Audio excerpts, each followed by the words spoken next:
Ma grand-mère m'amenait, je pense, chaque année, parce que ça m'apparaît maintenant a posteriori comme un millier de fois. Elle m'emmenait devant la polyclinique qui était assise rue Amblard dans notre quartier, le quartier Faventine. Elle m'emmenait là-bas et je me souviens euh, pas particulièrement du bâtiment mais de sa couleur. C'était une couleur ocre que j'aimais beaucoup. Et elle me disait, tu vois, c'est là que tu es né. Et donc elle me racontait l'histoire de ma naissance, comment je suis né en plein milieu de la journée, que le docteur avait décidé que je n'arriverais pas à temps et que c'était pas la peine qu'il reste là. Alors il était allé prendre sa pause et puis je suis né. Et quand je suis né, j'avais un problème majeur. Mon estomac n'était pas lié à mon intestin. Alors, quand on me donnait à manger, de lait, bien sûr, euh, ça faisait comme une chasse d'eau. Tout ressortait violemment et rien ne pouvait rester dans mon corps. Et il a fallu m'opérer très très rapidement de ce qu'on appelait la sténose du pylore. Et je suis restée à l'hôpital probablement assez longtemps. On m'a baptisé là, quand j'avais seulement 24 heures, le baptême catholique.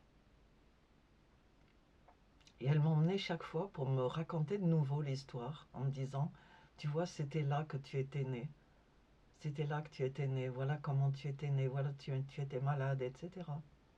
Elle m'a aussi dit que mon père était tellement admiratif devant ce joli bébé, c'était son premier, qu'il m'avait mesuré la bouche, tellement elle était petite. Il ne pouvait pas croire que j'ai une si petite bouche.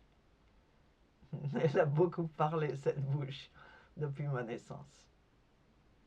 Et cette histoire, elle est importante parce que nous sommes tous importants.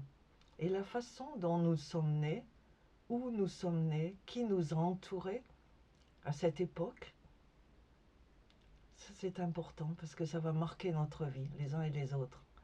Si vous ne savez pas où ni comment vous êtes nés, posez la question à vos parents. Lié à ma naissance aussi, était une religieuse qui s'appelait Mère Clotilde de Jésus. Ma grand-mère s'appelait Émilie, mais son second nom c'était Clotilde. Et je pense qu'elle avait beaucoup aimé cette religieuse, peut-être à cause de son nom. Mère Clotilde de Jésus. Et elle se trouvait dans un couvent, à l'époque où je grandissais, qui se trouvait dans le quartier de la cathédrale. Et ma grand-mère m'emmenait assez souvent là-bas.